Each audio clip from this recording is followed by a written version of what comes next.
Assalamualaikum warahmatullahi wabarakatuh. Selamat pagi semuanya. Pagi ini kita akan mempelajari tentang activity diagram. Seperti apa activity diagram itu, apa tujuannya, dan bagaimana cara membuatnya.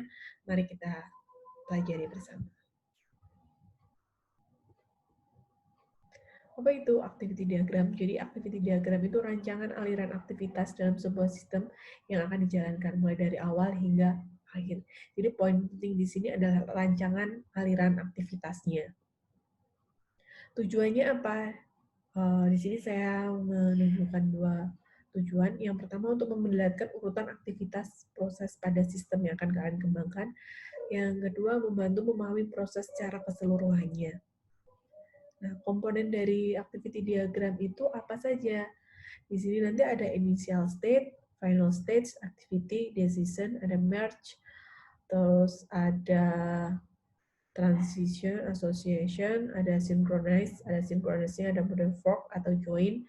Nah, apa ini digunakan? Nanti kita akan ada contohnya. Tapi mungkin kita perlu tahu sekilas tentang deskripsi masing-masing komponen ini ya. Kita back lagi. Kalau initial state itu biasanya ada di awal, dimulainya aliran kerja. Initial state ini pastinya satu. Beda dengan final stage, ini mungkin ada beberapa final stage di dalam sistem yang akan kalian kembangkan. Aktivitas sendiri di sini adalah aktivitas pekerjaan yang akan dilakukan di aliran kerja. Untuk decision, ini untuk berfungsi menggambarkan sebuah kondisi yang mungkin ada perbedaan transisi, memastikan aliran kerjanya itu mengalir mungkin lebih dari satu jalur, jadi nanti kita menggunakan decision. Ada decision, kemudian ada merge. Merge ini nanti akan menggabungkan alur dari beberapa decision. Kalau percabangnya sistem itu nanti menggunakan decision, maka untuk menggabungkannya nanti akan kita gunakan merge. Beda lagi nanti dengan synchronize. Kalau fork, nanti kita gabungkan dengan join.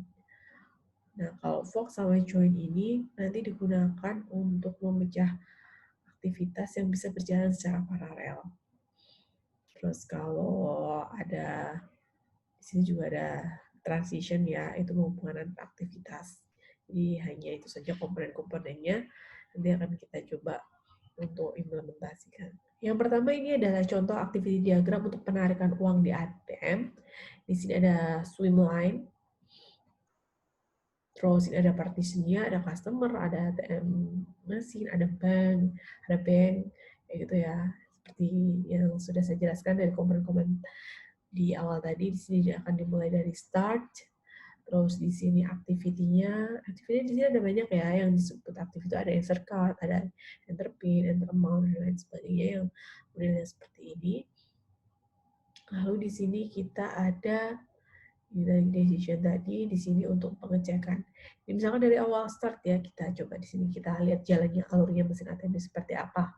Mulai dari insert card, lalu dia enter pin, lalu dia ke authorized di bank, valid nggak PIN-nya? Kalau valid dia enter amount, kalau nggak valid maka dia akan lari ke proses ini yang terakhir nanti enter amount, habis itu cek account balance. Jika balance besar sama dengan amount, maka dia akan lari ke sini. Proses selanjutnya kalau nggak akan lari ke proses merge juga.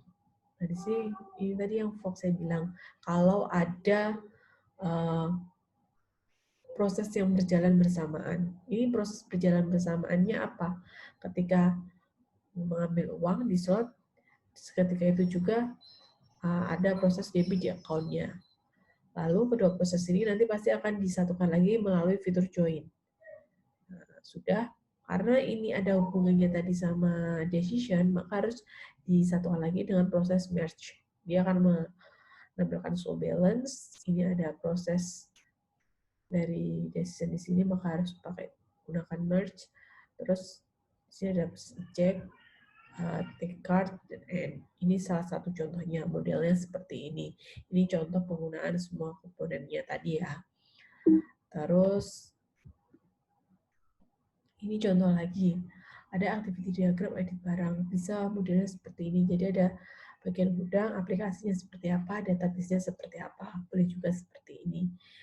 Modelnya sama, caranya sama. Bisa kalian lihat di sini. Si bagian gudang, dia perlu input data. Ini untuk edit barang ya. Terus sistem akan melakukan request, database akan mengeksekusi, lalu sistem akan menampilkan form input data barang, nanti bagian gudang akan mencari barang, aplikasi sistem akan merequest, database akan mengeksekusi. Apakah data ditemukan? Kalau tidak, maka dia akan form input data barang lagi. Kalau ya, maka dia menampilkan nama barang. Jadi prosesnya seperti ini. Bisa kalian lihat lebih jauh ya. Terus ini activity diagram untuk input data supplier. Jadi kalau yang tadi itu secara garis besar, kalau ini dia lebih detail per proses. Ini input data supplier. Nah, kayak gini. Jadi ada administrator, ada sistem. Kalau ini tanpa swimline ya. Swimline.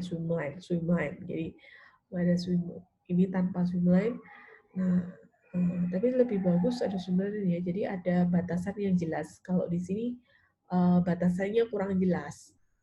Nah, ini ada login, sama dia login, verifikasi. Terverifikasi tidak, kalau tidak ya balik lagi login. Kalau iya akan menampilkan menu utama, lalu pilih menu player, dia akan melakukan input data, terus menampilkan data tersimpan, terus melihat data tersimpan, menampilkan data cetak dan cetak, ini hasil cetak ya seperti itu. Ini juga itu, ini untuk detail activity diagram cetak laporan ya. Masih salah penulisannya, ada administrator, ada sistem, prosesnya seperti ini sama. Jadi itu intinya referensi yang saya gunakan terkait apa yang telah saya jelaskan. Sekian, terima kasih. Selamat mencoba untuk membuat activity diagram. Terima kasih. Wassalamualaikum warahmatullahi wabarakatuh.